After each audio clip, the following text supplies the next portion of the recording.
This conference will now be recorded.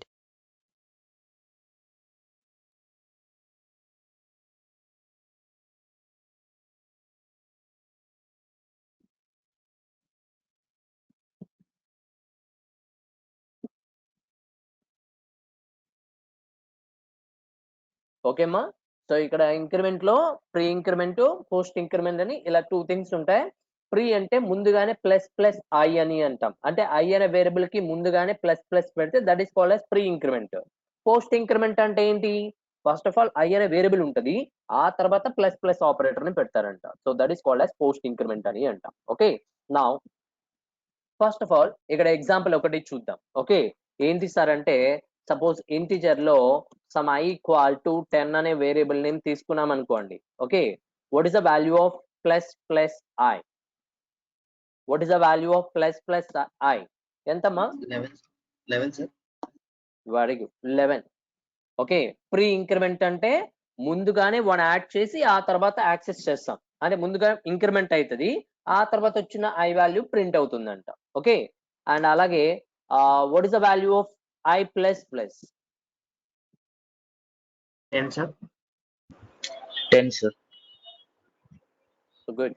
I plus plus ఎంత అంటే 10. అర్థమైందా? ఐ వాల్యూ ఎంతో ఐ ప్లస్ ప్లస్ కూడా అంతేనంట. ఎందుకు సార్ అంటే ప్లస్ ప్లస్ ఐ అంటే ముందుగానే ఇంక్రిమెంట్ చేస్తుంది, ఆ తర్వాత ఐని అడిగాం కాబట్టి ఐ వాల్యూ ఇంక్రిమెంట్ అయ్యి ప్రింట్ అవుతుంది. బట్ ఇక్కడ ఐ ప్లస్ ప్లస్ అంటే ప్లస్ ప్లస్ కన్నా ముందు ఐ అనే వేరియబుల్ ఉంది కాబట్టి ఐ వాల్యూ ఎంత అంటే 10. ఫస్ట్ 10 ప్రింట్ అయిపోయి ఆ తర్వాత ఐ వాల్యూ ఇంక్రిమెంట్ అవుతుందంట. అంటే 10 అనేది యాక్సెసింగ్ చేసిన తర్వాత అప్పుడు ఐ వాల్యూ ఇంక్రిమెంట్ అవుతుంది. ఓకే. సో ఇలా pre increment operation, post increment operation ఇలా జరుగుతుందంట.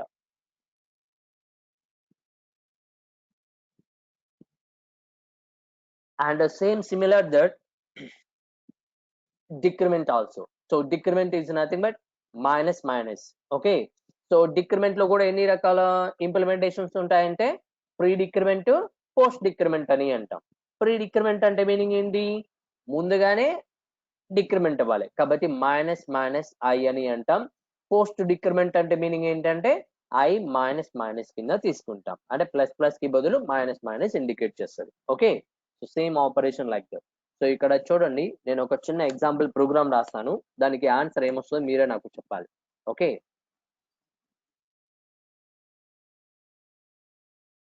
పబ్లిక్ క్లాస్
నా ఈ ప్రోగ్రామ్ లో చూడండి మా, what is the class name అంటే ఐడి ఎగ్జాంపుల్ అనేది నా క్లాస్ అంట. ఈ ఐడి ఎగ్జాంపుల్ అనే క్లాస్ లో ఇంటిజర్ లో some X is equal to 7 అనే వేరియబుల్ వాల్యూని డిక్లరేషన్ చేశాను, ఐ మీన్ ఇనిషియలైజ్ చేశాను. Okay. And after that system dot out dot println లో ఎవరిని ప్రింట్ చేయమన్నాం సార్ అంటే డైరెక్ట్ గా ప్లస్ ప్లస్ ఎక్స్ ని ప్రింట్ చేయమన్నాడు. Okay. So that is called as pre increment operator కింద తీసుకుంటాం. ఓకే. నా ఫైల్లోకి వెళ్ళి సేవ్ చేసేసాం ఆల్రెడీ ప్రోగ్రామ్ ని. Okay. And go to command window. my computer.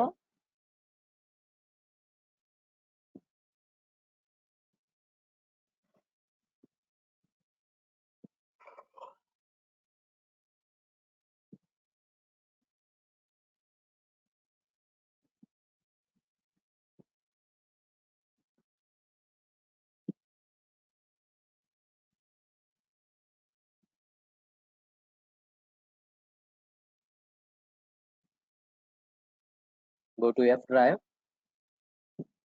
Java programs, batch 6. Okay, now here ID example ikkada ledu. So go to file, save as, F drive lo Java programs batch 6 location lo ID example dot Java. Okay, and ఇప్పుడు command prompt open చేసి cmd now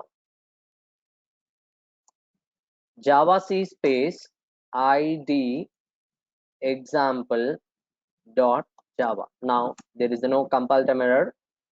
Okay, Java space id example. Now చెప్పగలరా మా answer ఏమొస్తుందో? What is the value of plus plus x? 8 sir. 8 sir. So very good. So ఈ programme ని run చేయగానే answer ఎంత? 8 కింద print అవుతుంది. So very good. సో ఇక్కడ small changes, ఇక్కడ ప్రీ ఇంక్రిమెంట్ కాదు, post increment.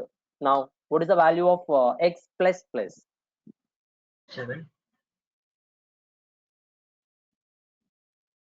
Now 7 save sir. చేసి ప్రోగ్రామ్ ని cls ప్రోగ్రామ్ ని ఒకసారి కంపైల్ చేసి రన్ చేస్తున్నాం. నౌ ఆన్సర్ ఎంత అంటే 7. Okay, so x equal to something value ఇస్తే ప్లస్ ప్లస్ ఎక్స్ ఎలా క్యాలిక్యులేట్ చేస్తుంది? x ప్లస్ ప్లస్ అంటే pre increment operation, post increment operation ఎలా పెర్ఫామ్ అవుతుంది అనేది మీకు ఐడియా వచ్చింది ఇక్కడతో. ఓకే, అండ్ నెక్స్ట్ వన్ ఇక్కడ చిన్న చేంజెస్, ఇంటిజర్ లో some y equal to sum plus plus X అని ఇచ్చాను. ఓకే, అండ్ హియర్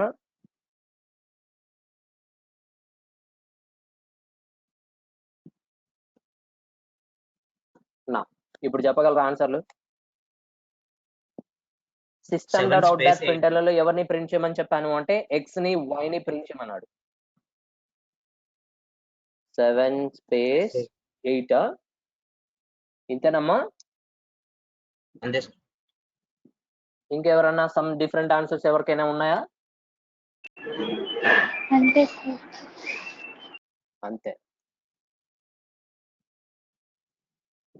ఇంకెవరికి డిఫరెంట్ ఆన్సర్స్ లేవు అయితే. సో ఇక్కడ చూడండి, జాగ్రత్తగా అబ్జర్వ్ చేయండి. సో ఈ ప్రోగ్రామ్ కి అవుట్పుట్ ఏమొస్తుంది సార్ అంటే 8 8 వస్తాయంట, నాట్ ఫర్ 7 8. ఓకే, రెండు 8లు వస్తాయి. ఎందుకు ఒక్కసారి ఇక్కడ అబ్జర్వ్ చేయాలి. The first thing x is equal to ఎంత అసైన్ చేసాం సార్ అంటే 7 ఇచ్చాం. ఓకే, అండ్ అక్కడతో x value 7 initialised. And next one y equal to plus plus X. Okay, and దాని మీనింగ్ ఏంటి? y equal to plus plus X. So ఇప్పుడు plus plus X ఎంత? 8. Okay, x value 7 ఇస్తే plus plus X ఎంత అవుతుంది? 8. నా అక్కడ వచ్చినటువంటి 8 మొత్తాన్ని ఎవరికి అసైన్ చేస్తాం సార్ అంటే y కి అసైన్ చేస్తాం, కాబట్టి y వాల్యూ డెఫినెట్లీ 8. ఓకే, కాబట్టి y వాల్యూ కింద 8 ప్రింట్ అయిపోయింది. ఓకే, అండ్ x వాల్యూ కూడా ఎందుకు 8 అవుతుంది సార్ అంటే మీరు ప్లస్ ప్లస్ ఎక్స్ ఆ ఎక్స్ప్రెషన్ ఎప్పుడైతే కంప్లీట్ అయిందో ఆ తర్వాత కదా మనం నెక్స్ట్ లైన్ లో కదా మనం ప్రింట్ చేసాము, అప్పుడు ఎక్స్ వాల్యూ కూడా ఆటోమేటిక్ గా ఇంక్రిమెంట్ అయ్యి వచ్చినటువంటి వాల్యూ అక్కడ ప్రింట్ అవుతుంది. అర్థమైందమ్మా? Sir, కానీ ప్లస్ ప్లస్ ఎక్స్ అనేది మనం ఓన్లీ y వాల్యూకి మాత్రం అసైన్ చేసాం కదా సార్. అది ఎక్స్ కి కూడా ఎక్స్ ని ఇంక్రిమెంట్ చేసినట్టే కదా. అది ఎక్స్ అదే value sir, first increment initial value చేసిన ఎంత? వాల్యూని 7. నెక్స్ట్ లైన్ ఓన్లీ ఏం y రాసాం? లో ప్లస్ ప్లస్ ఎక్స్ అని రాసాం.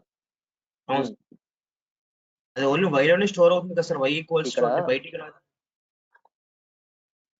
ఒక్క నిమిషం.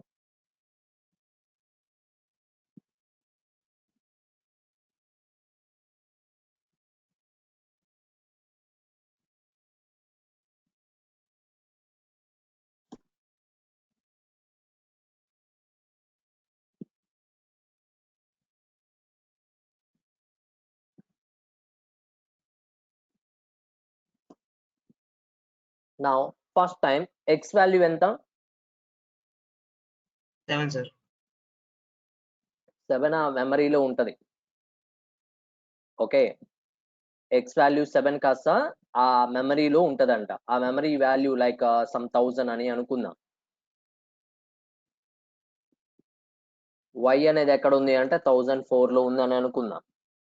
ఓకే సార్ ఓకే, అని ఇక్కడ నేను ఏం రాస్తాను సార్ అంటే first of all X value ఎంత అంటే 7 కాబట్టి ఎక్స్ అనే వేరియబుల్ 1000 అనే అడ్రస్ లొకేషన్ లో ఉంది కాబట్టి ఎక్స్ వాల్యూ 7 కింద ఉంటుంది. అండ్ y వాల్యూ అసలు ఆ వాల్యూ ఫస్ట్ మనం ఇవ్వలేదు కాబట్టి first y equal to plus plus X ఎప్పుడైతే మనం అక్కడ రాస్తామో, ఓకే, ప్లస్ ప్లస్ ఎక్స్ అంటే ఏంటి మీనింగ్, ఎక్స్ కి 1 యాడ్ చేయమని చెప్పి మీనింగ్. సో ఇప్పుడు ఎక్స్ వాల్యూ ఆల్రెడీ 7 ఉంది. ఇప్పుడు ఎంత అవుద్ది ఆ ఎక్స్ అనే వేరియబుల్ మెమరీలో 8 అవుతుంది 8 అవుతుంది.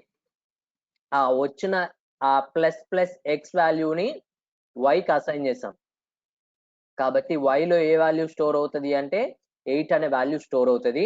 నా ఫైనల్లీ ఆ లైన్ కంప్లీట్ అయిన తర్వాత కదా మనం system dot out dot println లో ఎవరిని ప్రింట్ చేసాం, అప్పుడు ఎక్స్ ని యాక్సెస్ చేస్తున్నాం. అంటే ప్లస్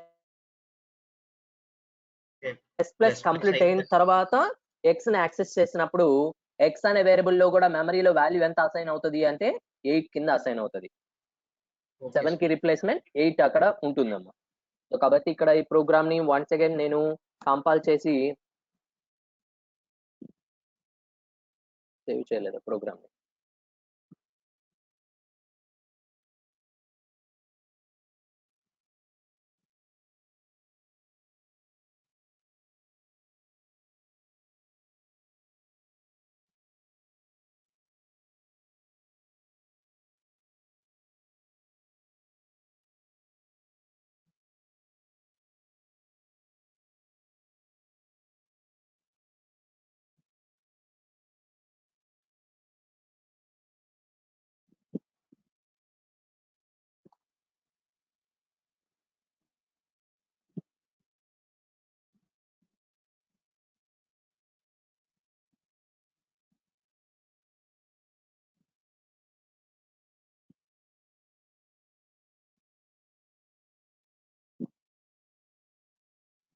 అండ్ ఇక్కడ చూడండి ఒక్కసారి ఈ ప్రోగ్రామ్ ని కంపైల్ చేస్తున్నాము. అండ్ ఆఫ్టర్ దట్ ఈ ప్రోగ్రామ్ రన్ చేయగానే ఏ వాల్యూస్ వస్తాయి సార్ అంటే ఎక్స్ వాల్యూ 8, y వాల్యూ 8.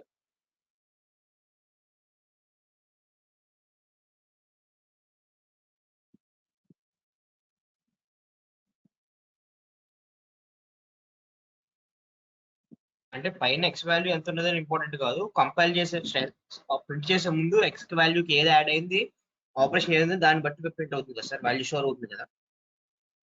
అంతే అంతే.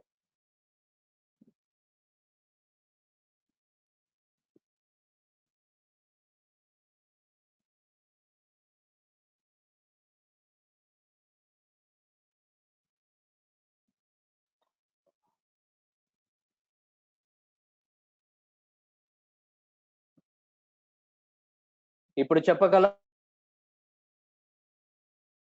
ఇప్పుడు ఈ ప్రోగ్రామ్ కి ఆన్సర్ చెప్పగలరా? 7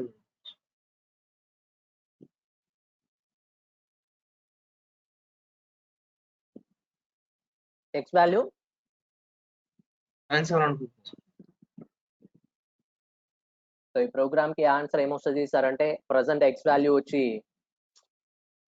రికార్డింగ్ ఆప్షన్ పెడితే ఎట్లా ఉంటుంది sir.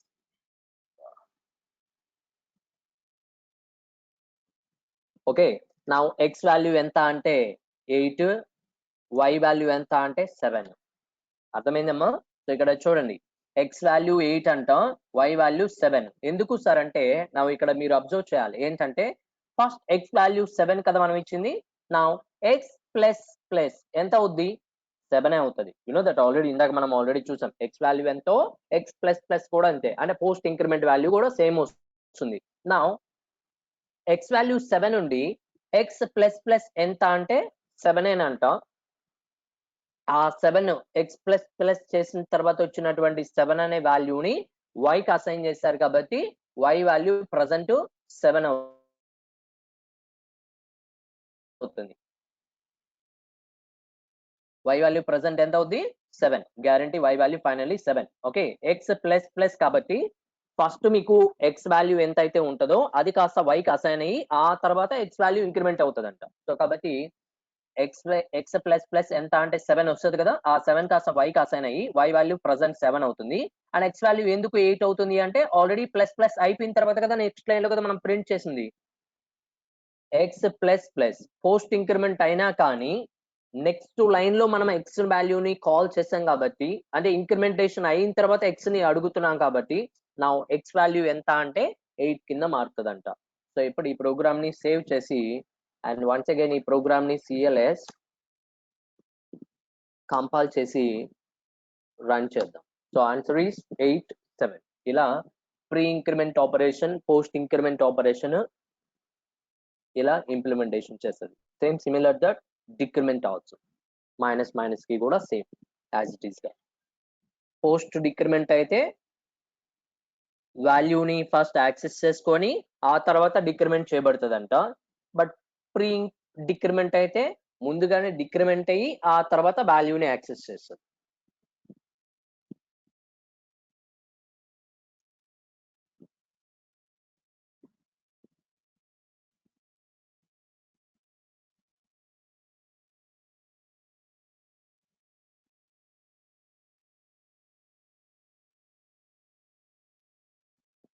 Can anyone tell about program system.out.println ++2?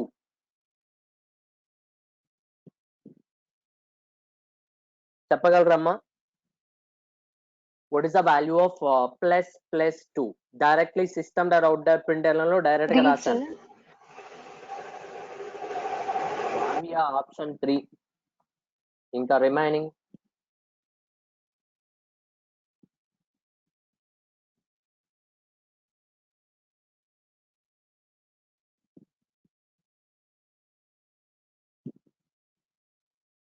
So ఇక్కడ చూడండి మా జాగ్రత్తగా సో ఈ ప్రోగ్రామ్ కి ఆన్సర్ ఏమొస్తుంది సార్ అంటే ఎప్పుడు కూడా కంపైల్ టైమ్ ఎర్రర్ వస్తుందంట okay what is that compile time error sir ఎందుకు వస్తుంది సార్ కంపైల్ టైమ్ ఎర్రర్ అక్కడ ++2 అంటే 2 కి 1 యాడ్ చేయమనే కదా meaning okay so answer definitely గా మనం ఏం చెప్పుకుంటామంటే 3 తీసుకుంటాం బట్ 3 రాంగ్ అమ్మా కంపైల్ టైమ్ ఎర్రర్ వస్తుంది ఎందుకు సార్ అంటే ఎప్పుడు కూడా గుర్తుపెట్టుకోండి increment and decrement operator only applicable for variables increment and decrement operator only applicable for variables కోసమే ఉన్నాయంట వేరియబుల్స్ తోనే హ్యాండిల్ చేయాలి but does not handle with constants అంటే ఇంక్రిమెంట్ అండ్ డిక్రిమెంట్ ఆపరేటర్ ని కాన్స్టెంట్ వాల్యూస్ ముందు దయచేసి ఎక్కడ ప్రోగ్రామ్ లో రాయొద్దు okay so that is important for compile time error కింద గెట్ ఇన్ అవుతుంది ఓకే అర్థమైందమ్మా so increment and decrement operator only applicable variables కి but does not constant values okay so కాబట్టి ఇదే కంపైల్ టైమ్ ఎర్రర్ వస్తుంది so can anyone tell about this program also some int a equal to some 5 a equal to some 5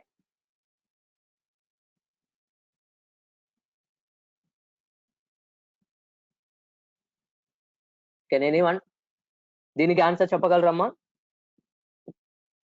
a value 5 next line లో system dot out dot print లో plus plus bracket లో plus plus a sir compile time error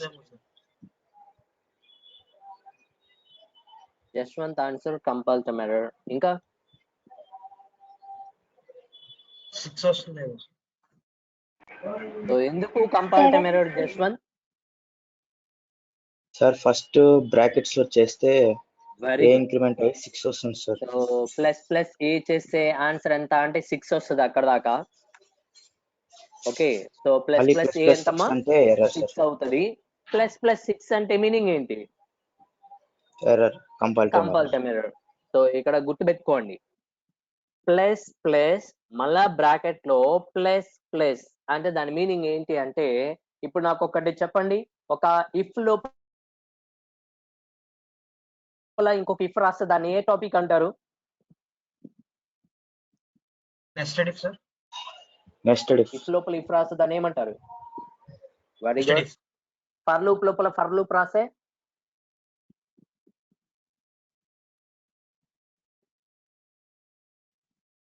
for loop లోపల for loop రాస్తే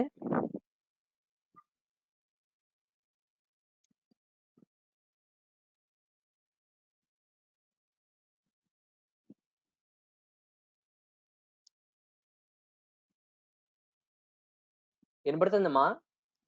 hello. Yes sir. Very good. So if లోపల if రాస్తే దాన్ని nested if అన్నారు. For loop లోపల for loop రాస్తే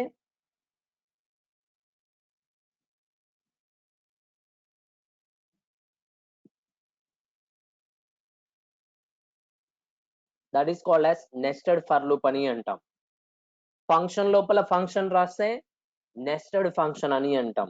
లైక్ ఒక ప్లస్ ప్లస్ లోపల మళ్ళా బ్రాకెట్ లో ప్లస్ ప్లస్ పెడితే నెస్టింగ్ ఆఫ్ ఇంక్రిమెంట్ ఆపరేటర్ అని అంటాం. ఓకే, సో ఎప్పుడు కూడా గుర్తుపెట్టుకోండి, జావాలో nesting of increment operator or decrement operator అనేటివి అప్లికబుల్ కావంట. ఓకే, ఎందుకు అప్లికబుల్ కావు అనేది ఇప్పుడే మనకు చెప్పుకున్నాం. అంటే నెస్టింగ్ అంటే మీనింగ్ ఏంటి? ఒక దానిలో ఇంకొకటి, that is called as plus plus bracket లో ప్లస్ ప్లస్ ఏ అని ఇచ్చే కంపైల్ మెథడ్ వస్తుందంట, like that. Okay, so nesting of increment and decrement operator అనేది జావాలో యూజ్ చేయడానికి లేదు. Okay, so that is the main important for increment and decrement operators కింద తీసుకుంటాం. But ఇవన్నీ కూడా ఇంక్రిమెంట్ అండ్ డిక్రిమెంట్ ఆపరేటర్ అనేది లైక్ ఇటరేటివ్ ఇంప్లిమెంటేషన్స్ వచ్చినప్పుడు అక్కడ మనం చూస్తాం. లైక్ వైల్ లూప్స్ అవన్నీ ఉంటాయిగా, లూప్స్ లో కంపల్సరీగా ఈ increment operator or decrement operator situation బట్టి మనం వాడతారంట. Okay, so this is called as increment and decrement operator అని అంటాం. అండ్ కండిషనల్ ఆపరేటర్ నేను ఇఫ్ ఎల్స్ లో అవన్నీ అయిన తర్వాత నేను అక్కడ చెప్తాను. And special operator is nothing but object oriented part 2 వచ్చినప్పుడు దాని గురించి చూద్దాం. Okay, and next one what about next logical and logical are logical not అని అంటాం. ఓకే, సో ఇప్పుడు చెప్పగలరా వాట్ ఇస్ మీన్ బై రెండు ఆంపర్సన్ సింబల్ పక్క పక్కన రాస్తే దాన్ని లాజికల్ అండ్ ఆపరేటర్ అని అంటాం. సో బిట్ వైజ్ అండ్ కి లాజికల్ అండ్ కి డిఫరెన్స్ ఏంటి?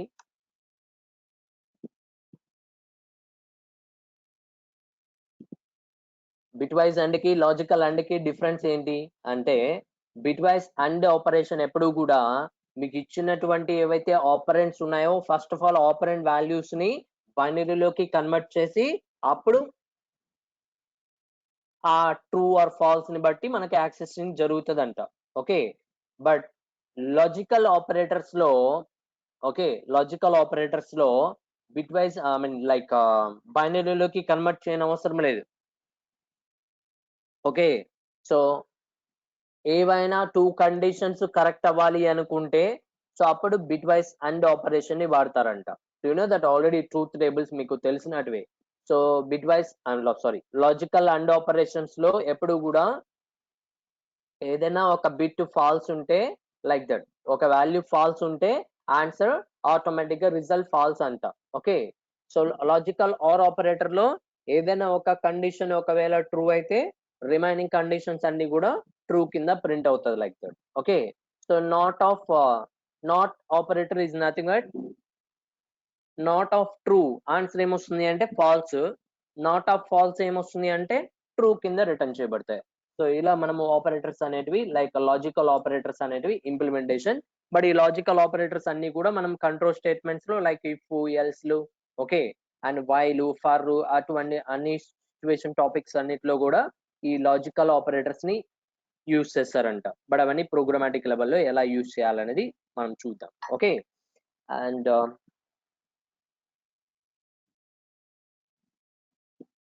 సో ఇక్కడ దాకా like basic oriented operators, data types. Okay, so అందులో ఉన్నటువంటి ఇంపార్టెంట్ కాన్సెప్ట్స్ అన్ని కూడా ఇలా డిఫైన్ చేస్తాం. అండ్ నెక్స్ట్ వన్ సిలో ఏవైతే మనం కంట్రోల్ స్టేట్మెంట్స్ టాపిక్స్ ఉంటాయో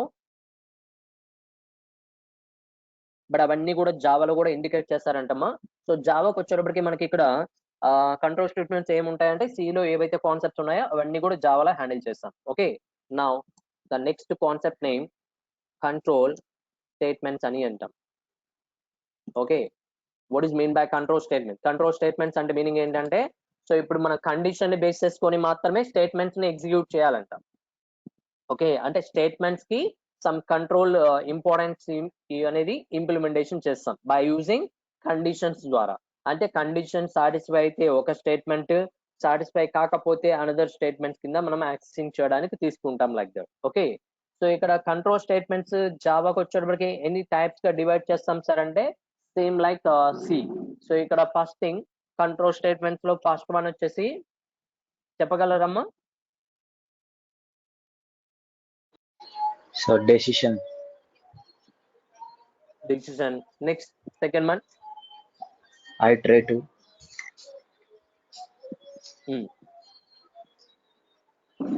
Jumping selection. Very good.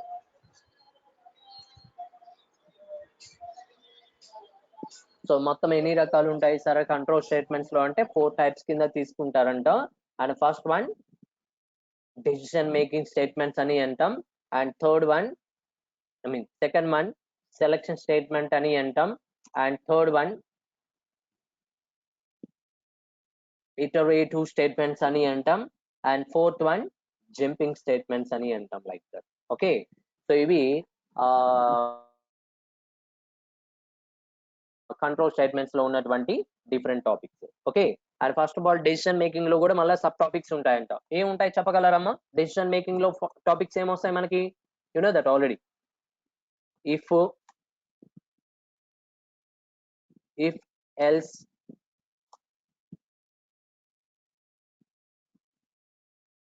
if else, ladder, nested if or nested if else. Okay, and selection statement లో ఏమొస్తాయి సార్ అంటే like only one selection statement. What about that? Only one. ఎవరుంటారమ్మా? Switch. Very good. Switch case అని అంటాం. Okay, అలాగే iterative statements లో ఏమొస్తాయి sir అంటే లైక్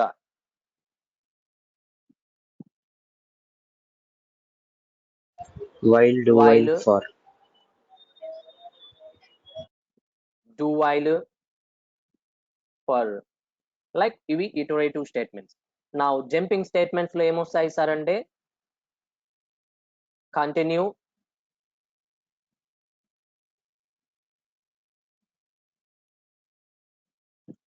బ్రేక్ అని అంటాం.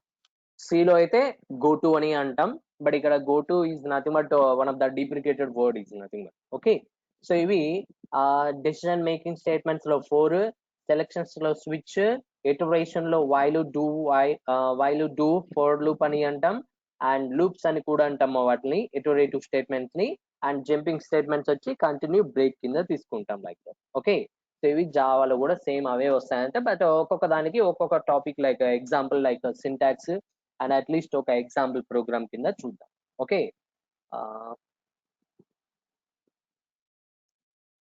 And first one simple if అని అంటాం. What about that? First one decision making లో first one simple if. Okay, so simple if అంటే ఓన్లీ ఇఫ్ కండిషన్ అప్లై చేయాలంట. బట్ దానికి ఎలా తీసుకుంటాం సార్ అంటే ప్రతి దానికి సిలో సింటాక్సెస్ ఉంటాయి. You know that already. syntax is nothing but some rule. If condition, okay, condition, okay, and after that statements అని అంటాం. ఆ కండిషన్ ఎప్పుడైతే అక్కడ ట్రూ అవుతుందో అప్పుడు ఈ స్టేట్మెంట్స్ అనేటివి ఎగ్జిక్యూషన్ అవుతాయి. అర్థమైందమ్మా? అని ఇక్కడ చూడండి జాగ్రత్తగా. ఇఫ్ అనేది ఏంటి సార్ అంటే one of the type of keyword అని అంటాం. If is the keyword. Okay, and bracket లో మనం ఏవైతే మనం తీసుకున్నామో దాన్ని కండిషన్ కింద మనం తీసుకుంటున్నారండి ఇక్కడ. So what is the condition? You know that conditions అంటే a greater than b, a less than b, like that. Okay, so and the next one ఆ కండిషన్ ఎప్పుడైతే అక్కడ ట్రూ అవుతుందో ఇఫ్ కండిషన్ అప్పుడు స్టేట్మెంట్స్ అనేటివి ఎగ్జిక్యూషన్ జరుగుతాయి. Okay, ఇది if condition ఏం చేస్తుంది అంటే ఇది కరెక్టా రాంగ్ అని మాత్రమే చెక్ చేస్తుంది. అంటే కరెక్ట్ అయితేనే ఇఫ్ కండిషన్ ఇంప్లిమెంటేషన్ జరుగుతుంది. ఒకవేళ రాంగ్ అయితే ఆ ఇఫ్ కి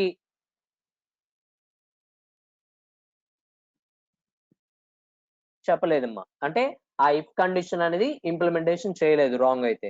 ఓన్లీ ఇఫ్ కండిషన్ అంటే ట్రూ అయితేనే, అంటే అక్కడ రాసినటువంటి కండిషన్ ట్రూ అయితేనే స్టేట్మెంట్స్ ఎగ్జిక్యూట్ అవుతాయి. అదర్వైజ్ ఆయనకి సంబంధం ఉండదంట. ఓకే, అండ్ ఈ సింపుల్ ఇఫ్ కి సంబంధించినటువంటి ఎగ్జాంపుల్ లైక్ ఎలా ఇంప్లిమెంటేషన్ చేయాలనేది ప్రోగ్రామ్ లో చూద్దాం. ఓకే, అండ్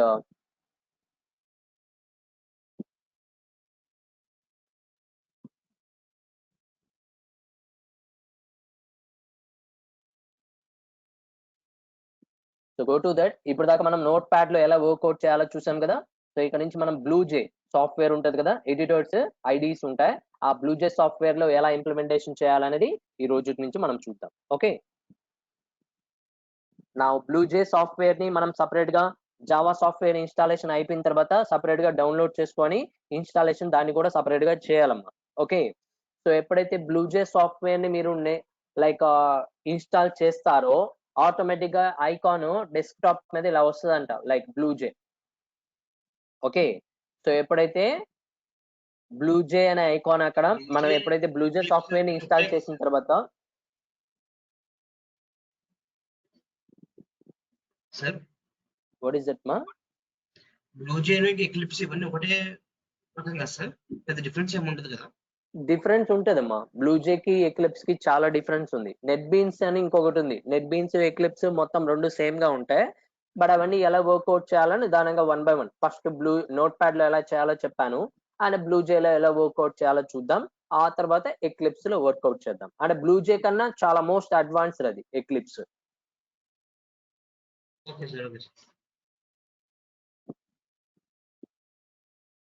సో ఈ బ్లూజే సాఫ్ట్వేర్ ని ఇలా డౌన్లోడ్ చేసి ఇన్స్టాల్ చేసిన తర్వాత ఐకాన్ అక్కడ వస్తుందంట. బట్ ఐకాన్ పైన మనం ఏం చేస్తాం సార్ అంటే డబుల్ క్లిక్ చేస్తాం. ఎప్పుడైతే అక్కడ డబుల్ క్లిక్ చేస్తామో బ్లూజే కి సంబంధించినటువంటి ఐడియలీ ఓపెన్ అవుతుంది లైక్ దట్. ఓకే, సో అక్కడ ఉన్నాయి చూడండి. అక్కడ ఉన్నటువంటి ప్రతి అప్లికేషన్ లైక్ జావా ప్రోగ్రామ్స్ అవన్నీ కూడా అంటే నేను ఆల్రెడీ ప్రోగ్రామ్ చేసినటివి. అండ్ ఫస్ట్ ఆఫ్ ఆల్ మీరు న్యూగా తీసుకోవాలి అంటే గో టు ప్రాజెక్ట్. ఓకే, ఎక్కడికి వెళ్ళాలి? కొత్తగా తీసుకోవాలంటే go to project, new project. కొత్తగా ప్రాజెక్ట్ లొకేషన్ ఎక్కడ అంటే చూస్ చేస్తాం. So this PC, F drive, same Java materials, sorry Java programs batch 6.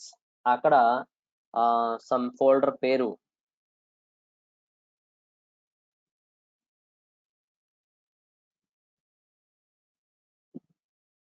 Select the folder. ఆ లొకేషన్ లో ఇప్పుడు ప్రాజెక్ట్ పేరు అంట సమ్ కేఎస్ఆర్ అని ప్రాజెక్ట్ నేమ్ పెడుతున్నానమ్మా. KSR 1 2 3. Okay, project name, new project name ఏంటి అంటే కేఎస్ఆర్ 1 2 3 అనే ఒక ప్రాజెక్ట్ ని ఎక్కడ అంటే మన నార్మల్ నోట్ ప్యాడ్ ప్రోగ్రామ్స్ ఏ లొకేషన్ లో అయితే సేవ్ చేస్తున్నామో ఆ లొకేషన్ లో నేను ఈ ప్రాజెక్ట్ కూడా తీసుకుంటున్నాను. నా ఓకే బటన్ ఎప్పుడైతే క్లిక్ చేస్తామో కొత్తగా ప్రాజెక్ట్ ఓపెన్ అవుతుంది. అంటే ఆల్రెడీ చేసినటువంటి ప్రోగ్రామ్స్ ఉన్నటువంటి ప్రాజెక్ట్ ఏదైతే ఉందో దాన్ని నేను వెంటనే క్లోజ్ చేస్తున్నాను లైక్ దట్. కొత్తగా ప్రాజెక్ట్ ఇక్కడ ఎటువంటి ప్రోగ్రామ్స్ ఆల్రెడీ ఉండవు, మనం వర్క్అవుట్ చేయాలి. ఓకే, బట్ ఎలా వర్క్అవుట్ చేయాలి అంటే first of all go to that new class. ఎక్కడికి వెళ్ళాలంటే ప్రోగ్రామ్ చేయాలంటే న్యూ క్లాస్ దగ్గరికి వెళ్తాం. So go to new class and class name అని అడుగుతుంది ఒక డైలాగ్ బాక్స్ లో. What is the class name? Class name first లోనే మనం ఇక్కడ ఇవ్వాలి. ఆ క్లాస్ పేరు ఏం పేరు అంటే ఇఫ్ ఎగ్జాంపుల్ అని రాస్తున్నాను. What is the class name? If example. Okay, and okay button ఎప్పుడైతే క్లిక్ చేస్తామో ఇఫ్ ఎగ్జాంపుల్ అనే క్లాస్ యొక్క ప్రోగ్రామ్ ఇక్కడ మనకి ఒక బాక్స్ విండో లాగా ఉంటుంది. సో ఈ బాక్స్ పైన మనం ఏం చేస్తాం సార్ అంటే ఆ ప్రోగ్రామ్ పైన రైట్ క్లిక్ చేసి ఓపెన్ ఎడిటర్ అని ఒక ఆప్షన్ ఉంటుంది. లేదంటే ఈ ప్రోగ్రామ్ దగ్గర డబుల్ క్లిక్ చేస్తాం. అంటే ఆ బాక్స్ ఎక్కడైతే మనం డిస్ప్లే అవుతుందో ఇఫ్ ఎగ్జాంపుల్ అనేది అక్కడ డబుల్ క్లిక్ చేస్తారంట. ఎప్పుడైతే అక్కడ డబుల్ క్లిక్ చేస్తారో ప్రోగ్రామ్ కి సంబంధించినటువంటి ఐడిఈ ఓపెన్ అవుతుందంట. సో ఆల్రెడీ ఇక్కడ ఐడిఈ ఉంది చూడండి.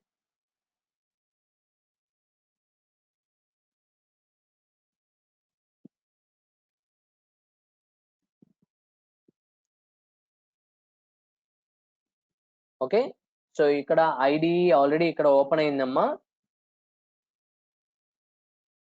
సో ఇక్కడ వాళ్ళ ఆల్రెడీ ఇచ్చేస్తారు పబ్లిక్ క్లాస్ నేము. ఓకే, క్లాస్ వాళ్ళే ఇందాక మనం ఏదైతే క్లాస్ నేమ్ ఇచ్చామో ఆ క్లాస్ ఒకటి క్రియేట్ అయిపోతుంది. ఆ క్లాస్ లోపల ఒక లోకల్ వేరియబుల్ ఉంటుంది, అదే మెంబర్ ఉంటుంది, అలాగే కన్స్ట్రక్టర్ ఉంటుంది, అలాగే మెథడ్ కూడా ఉంటాయి. బట్ అవన్నీ మనం ఇంకా చెప్పుకోలేదు కాబట్టి అవన్నీ కూడా మనము అవసరం లేదు ప్రజెంట్. కాబట్టి మనం ఏం చేస్తాం సార్ అంటే అక్కడ ఉన్నటువంటి ఏవైతే అన్నెసరీ ఉన్నాయో అవన్నీ సెలెక్ట్ చేసి డిలీట్ చేస్తాం. ఫస్ట్ ఆఫ్ ఆల్ పైన ఉన్నటువంటి description like comment line and మధ్యలో ఉన్న ఏదైతే కోడ్ ఉందో ఎంటర్ జావా మొత్తము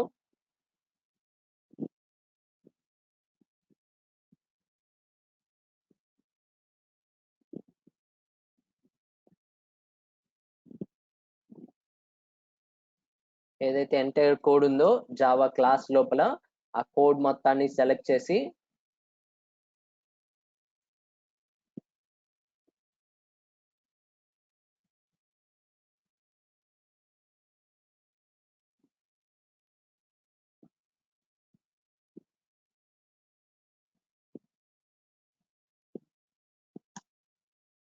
ఓకే, ఫైనల్లీ ఇది ప్రోగ్రామ్. ఓకేమా, అర్థమైందా? పబ్లిక్ క్లాస్ నేమ్ వచ్చి if example opening bracket closing bracket అంతవరకే ఉంచాలి. మిగతా అన్నెసరీ లైన్స్ ఆఫ్ కోడ్ అంతా కూడా మనకు అవసరం లేదు కాబట్టి మొత్తాన్ని డిలీట్ చేస్తున్నాను. Okay, and go to that public static some void main bracket లో స్ట్రింగ్ SR ఆఫ్ అని అంటాం లైక్. ఓకే, సో ఇక్కడ ప్రోగ్రామ్ ని డిఫైన్ చేయాలంట. అండ్ ఇక్కడ మీరు అబ్జర్వ్ చేయాలి, ఇక్కడ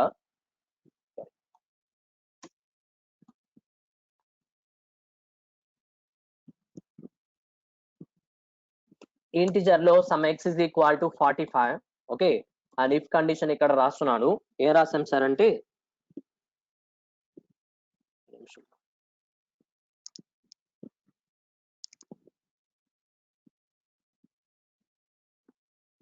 సమ్ x గ్రేటర్ దాన్ 10 అని రాస్తున్నాడు కండిషన్ ఇక్కడ.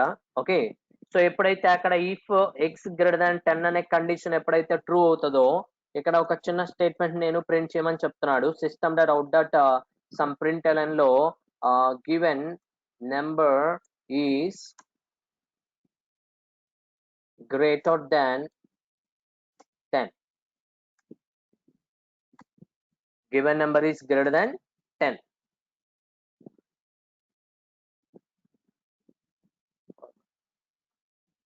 ఇది ప్రోగ్రామ్. ఓకే, నా ఇప్పుడు ఇక్కడ చెప్పండి ఆన్సర్ ఏమొస్తుందమ్మా ఈ ప్రోగ్రామ్ కి? ఎనీవన్ చెప్పగలరా ఈ ప్రోగ్రామ్ కి ఆన్సర్ ఏమొస్తుంది? Given number is greater than 10. So very good, given number is greater than 10 అని వస్తుంది. ఎందుకు? First of all X value 45 ఏదైతే ఇచ్చారో ఆ 45 ఎక్స్ లో ఇఫ్ కండిషన్ లో యూజ్ చేస్తాం. 45 ఇఫ్ లో ఏం రాసాము? ఎక్స్ గ్రేటర్ దాన్ 10 అని రాస్తాను. అంటే మీనింగ్ ఏంటి? ఎక్స్ వాల్యూ ఆల్రెడీ 45 కదా, 45 గ్రేటర్ దాన్ 10 కండిషన్ ఏమవుతుంది? ట్రూ. 10 కన్నా 45 పెద్దదే కదా, సో అదే వాడు ఇచ్చిన కండిషన్. సో ట్రూవే కాబట్టి దాని లోపల ఉన్నటువంటి స్టేట్మెంట్ ఏంటి? Given number is greater than 10 ఇలా స్టేట్మెంట్ ఉంటుంది. సో ఈ ప్రోగ్రామ్ డెఫినెట్ గా ఎగ్జిక్యూట్ అయ్యి given number is greater than 10 అనే స్టేట్మెంట్ ప్రింట్ అవుతుంది. First of all go to that compile. ఇక్కడ లెఫ్ట్ సైడ్ లో పైన ఓకే కంపైల్ అనే ఒక బటన్ ఉంటుందమ్మా. ఈ విండోలో కంపైల్ బటన్ మీద ఎప్పుడైతే క్లిక్ చేస్తామో లైక్ లెఫ్ట్ సైడ్ లో డౌన్ కార్నర్ లో class compile no syntax errors. Syntax errors ఉంటే మనకి ఇక్కడే చూపించేస్తాయి. ఓకే, చూడండి లెఫ్ట్ సైడ్ లో కార్నర్ లో కింద డౌన్ లో class compile no syntax errors అని వచ్చాయి. ఓకే, ఎప్పుడు ప్రోగ్రామ్ ని కంపైల్ చేస్తే కంపైల్ బటన్ ఇక్కడ ఉంటుంది. అంటే కమాండ్ విండో ఓపెన్ చేయని అవసరం లేదు మళ్ళీ ఇక్కడ. ఓకే, అండ్ ఈ ప్రోగ్రామ్ ని మినిమైజ్ చేయండి. అండ్ ఎప్పుడైతే ఈ ప్రోగ్రామ్ ని మినిమైజ్ చేస్తారో ఆ ఇఫ్ ఎగ్జాంపుల్ అని ఉంది చూసారా, అక్కడ మీరు ఆ ప్రోగ్రామ్ దగ్గర రైట్ క్లిక్ చేస్తే void main అని సెకండ్ ఆప్షన్ ఉంటుంది. What is that? void main. ఆ void main మీద క్లిక్ చేస్తాం. సో void main మీద క్లిక్ చేయగానే ఓకే బటన్ ఇవ్వగానే డైలాగ్ బాక్స్ మెయిన్ మెథడ్ ని రన్ చేయమంటారు అని అడుగుతుంది. ఓకే ఇచ్చేస్తే అవుట్పుట్ లో వాల్యూ ఇలా ప్రింట్ అవుతుంది అంట. లైక్ ఇది given number is greater than 10 అనే స్టేట్మెంట్ అక్కడ ప్రింట్ అవుతుంది. ఓకేమా? So this called as the output of the program. ఇలా డైలాగ్ విండోలో అవుట్పుట్ అనేది సపరేట్ విండోలో ప్రింట్ అవుతుంది. ఓకే, అండ్ ఈ ప్రోగ్రామ్ ఇలా మనం ఇంప్లిమెంటేషన్. నా ఇక్కడ చూడండి జాగ్రత్తగా, ఈ ప్రోగ్రామ్ లో ఏమైనా చేంజెస్ చేసి మళ్ళీ సెమికోలన్ తీసి మళ్ళీ సెమికోలన్ పెట్టాను అని ఈ ప్రోగ్రామ్ ని నేను ఇక్కడ కంపైల్ చేయకుండా, ఇక్కడ కంపైల్ బటన్ ని క్లిక్ చేయకుండా మినిమైజ్ చేస్తే ఇలా ప్రోగ్రామ్ అనేది లైక్ లైన్స్ అనేవి ఇక్కడ ఇలా కోటెడ్ లైన్స్ తో వస్తుందమ్మా. అలా కోటెడ్ లైన్స్ తో వస్తే ప్రోగ్రామ్ ఇంకా కంపైల్ కానట్టు. ఓకే, అండ్ మీరు డైరెక్ట్ గా ఈ ప్రోగ్రామ్ రన్ చేయాలనుకుంటే దీనిపైన రైట్ క్లిక్ చేస్తే మెయిన్ మెథడ్ రాదు, వాయిడ్ మెయిన్ అనే ఆప్షన్ రాదు రైట్ క్లిక్ చేస్తే.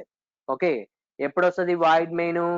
వన్స్ ఈ ప్రోగ్రామ్ ని మీరు కంపైల్ చేసిన తర్వాత ఆ లైన్స్ పోయినప్పుడు అప్పుడు రైట్ క్లిక్ చేస్తే వాయిడ్ మెయిన్ అనేది అప్పుడు వస్తుంది. అప్పుడు వాయిడ్ మెయిన్ మీద క్లిక్ చేసి ఓకే మెయిన్ మెథడ్ ని రన్ చేయాలి అని ఓకే ఇవ్వగానే ఆటోమేటిక్ గా మెయిన్ మెథడ్ లో ఉన్న కోడ్ ఎగ్జిక్యూట్ అయ్యి అండ్ ఫైనలీ దాని లోపల ఏదైతే స్టేట్మెంట్ మనం యాక్సెసింగ్ చేస్తామో ఆ స్టేట్మెంట్ అనేది ప్రింట్ అవుతుంది. లైక్ ఈ విధంగా బ్లూజే లో ప్రోగ్రామ్ ని ఇంప్లిమెంటేషన్ చేస్తారంట.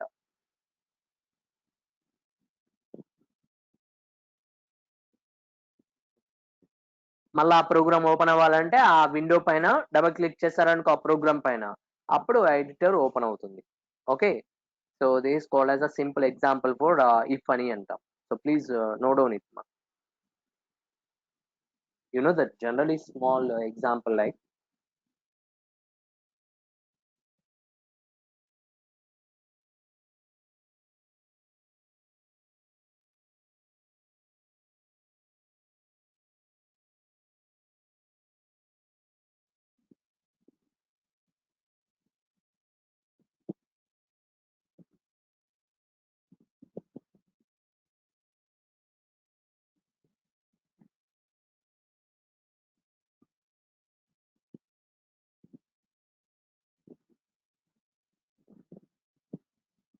okay, the next one if else అని అంటాం. So the next topic name if else.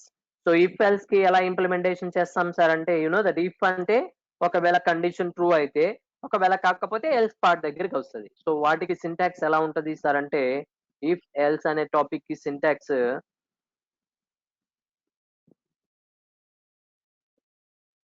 If condition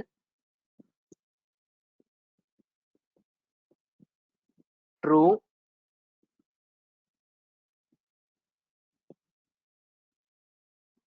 statement అని అంటాం.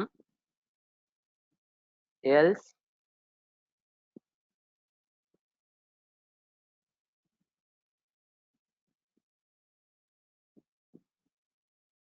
ఫాల్స్ స్టేట్మెంట్ అని అంటాం. ఓకే, అండ్ ఇక్కడ ఇఫ్ కండిషన్ ఇక్కడ బ్రాకెట్ లో రాసినటువంటి కండిషన్ ఏదైతే ఉంటుందో అది ట్రూ అయితే ట్రూ స్టేట్మెంట్ ఎగ్జిక్యూట్ అవుతుంది, ఒకవేళ కాకపోతే ఫాల్స్ స్టేట్మెంట్ ఎగ్జిక్యూట్ అవుతుంది. Like that. ఓకే, సో ఇలా ఇంప్లిమెంటేషన్ చేస్తారంట. సో నా దీన్ని బేస్ చేసుకొని ఒక ఎగ్జాంపుల్ ఎలా ఉంటుంది అనే దానికి చూద్దామా. ఓకే, అండ్ నెక్స్ట్ వన్ దీనికి ఎగ్జాంపుల్ ఎలా ఉంటుంది అంటే go to that BlueJ and another program. ఇంకొక ఎగ్జాంపుల్ ప్రోగ్రామ్ చేయాలి అంటే గో టు న్యూ క్లాస్ అనే new class name if else example. Okay, the program name class name if else example. నా okay button ఇవ్వగానే దానిపైన డబుల్ క్లిక్ చేయగానే program window ఇలా open అవుతుంది. అండ్ పైన ఉన్నటువంటి కూడా అన్నెసరీ కోడ్ అంతా కూడా మనకు అవసరం లేదు కాబట్టి మొత్తాన్ని సెలెక్ట్ చేసి బ్యాక్ స్పేస్ ఇస్తాం. ఓకే, అండ్ హియర్ ఈ ప్రోగ్రామ్ ఏంటంటే అమ్మా given number is a positive number or negative number అని కనుక్కోవడానికి. అదర్వైజ్ మీకు ఆల్రెడీ ఆ లాజిక్ తెలిసిందే కాబట్టి సరే ఒకసారి ఈవెన్ ఆడ్ అనేది కనుక్కుందాం. Okay, so given number is even or odd అని క్యాలిక్యులేట్ చేయాలి. అంట. అంటే ఒక ఇన్పుట్ నెంబర్ ఇస్తాడు, ఆ ఇచ్చిన నెంబర్ ఈవెన్ నెంబరా ఆడ్ నెంబర్ అని కనుక్కోవాలి. Okay, so public static void main bracket లో స్ట్రింగ్ ఎస్ఆర్ ఆఫ్ అని అంటాం. ఓకే, అండ్ ఇంటిజర్ లో సమ్ ఎన్ అనే ఒక వేరియబుల్ లో సమ్ 45 ఈక్వల్ టు సమ్ 45 అని ఇస్తున్నాడు, అంటే ఎన్ వాల్యూ 45. ఇఫ్ కండిషన్ లో ఈవెన్ నెంబర్ అని చెప్పడానికి కండిషన్ మీనింగ్ ఏంటి, ఎన్ పర్సెంటేజ్ ఆఫ్ 2 ఈక్వల్ టు 0, అంటే గివెన్ నెంబర్ ఎన్ ని 2 తో డివిజన్ చేస్తే దాని యొక్క రిమైండర్ వాల్యూ 0 అయితే that is called as even number. You know that already. కాబట్టి system dot out dot println it is even, అంటే given number is even. ఒకవేళ కాకపోతే else system dot out dot println okay it is odd, like that. Okay, so given number n ni equal to 45, n percentage of 2 equal to 0 equal to అని ఇచ్చి, అంటే ఇచ్చిన number ని 2 తో division చేస్తే reminder 0 అయితే ఇట్ ఈస్ ఈవెన్, ఒకవేళ కాకపోతే ఆడ్, ఇలా ప్రింట్ అవుతుంది. నా ఈ ప్రోగ్రామ్ ని కంపైల్ చేస్తే నో కంపైల్ టైమ్ ఎర్రర్ అని ప్రోగ్రామ్ రైట్ క్లిక్ చేసి మెయిన్ మెథడ్ ని రన్ చేయగానే ఆన్సర్ ఇట్ ఈస్ ఆడ్, అంటే 45 ఈస్ నథింగ్ బట్ ఆడ్ కదా, అలాగా. అంటే ఒకవేళ n వాల్యూ 45 కాకుండా సమ్ 88 అన అలా ఇచ్చారనుకోండి, వన్స్ ఈ ప్రోగ్రామ్ కంపైల్ చేసి వన్స్ అగైన్ ఈ ప్రోగ్రామ్ మెయిన్ మెథడ్ ని రన్ చేస్తాం, like it is even. So ఇలా ఈవెన్ ఆర్ ఆడ్ ని పెర్ఫార్మ్ చేయడానికి లాజిక్ ఇలా తీసుకుంటారంట. ఓకే, అండ్ యా ఏమ్మా percentage is nothing but remainder అమ్మా. n ని 2 తో చేసే రిమైండర్ ఈజ్ నథింగ్ బట్, ఇక్కడ చూడు percentage is nothing but arithmetical operator లో మనం చూస్తుంటాం కదా. సో ఎలా అంటే పెయింట్ ఇక్కడ n వాల్యూని n ని పర్సంటేజ్ ఆఫ్ 10 తో చేసినప్పుడు అంటే మీనింగ్ 2 తో చేయాలి అంటే ఈక్వల్ టు 0, అంటే దాని మీనింగ్ ఈవెన్ నెంబర్ అయిన దానికి కండిషన్ ఇది యాక్చువల్లీ. బట్ ఎలా వస్తుంది సార్ అంటే n వాల్యూ ఎంత, సమ్ 88. 88 ని దేంతో చేయాలి, 2 తో డివిజన్ చేయాలి. సో కాబట్టి 244 ఎంత 88, సో కాబట్టి 88. సో ఇక్కడ 0. ఓకే, దీన్ని ఏమంటారు, ఈ 0ని ఈ 44 ని ఏమంటారు, దీన్ని కోఎఫిషియంట్ అంటాం. 44 ని కోఎఫిషియంట్ అంటాం, 0ని రిమైండర్ అని అంటాం. ఓకే, సో 0ని ఏమంటారు, రిమైండర్ అని అంటాం. ఆ రిమైండర్ ఆపరేటర్ పేరు ఏం పేరు అంటే percentage is nothing but. Coefficient అని అంటాం కదా, దాన్ని divided by symbol like that.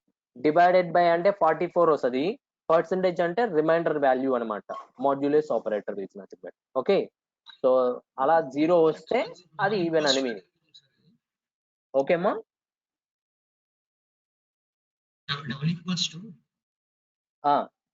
అది comparison operator. Double equal to అంటే మీనింగ్ ఏంటి, n పర్సెంటేజ్ ఆఫ్ 2 చేస్తే రిమైండర్ ఎంత,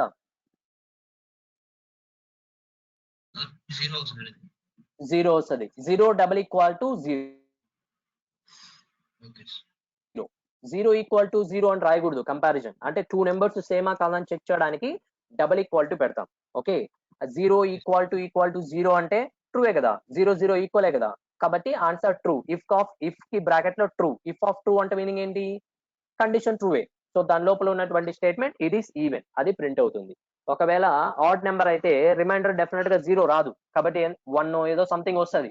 ఆ 1 అనేది నాట్ ఈక్వల్ టు 0 సాటిస్ఫై కాదు, కాబట్టి అటువంటి వాటికి ఆడ్ నెంబర్ కింద ఎల్స్ పార్ట్ లోకి వెళ్ళిపోతుంది. ఓకేమ్మా,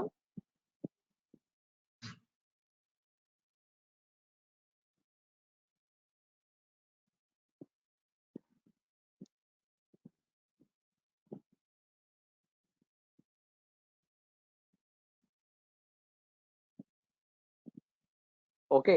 సో మీరు ఒక ప్రోగ్రామ్ వర్క్అవుట్ చేయండి. So given year is the leap year are not, ఆ ప్రోగ్రామ్ ని వర్క్అవుట్ చేయండి.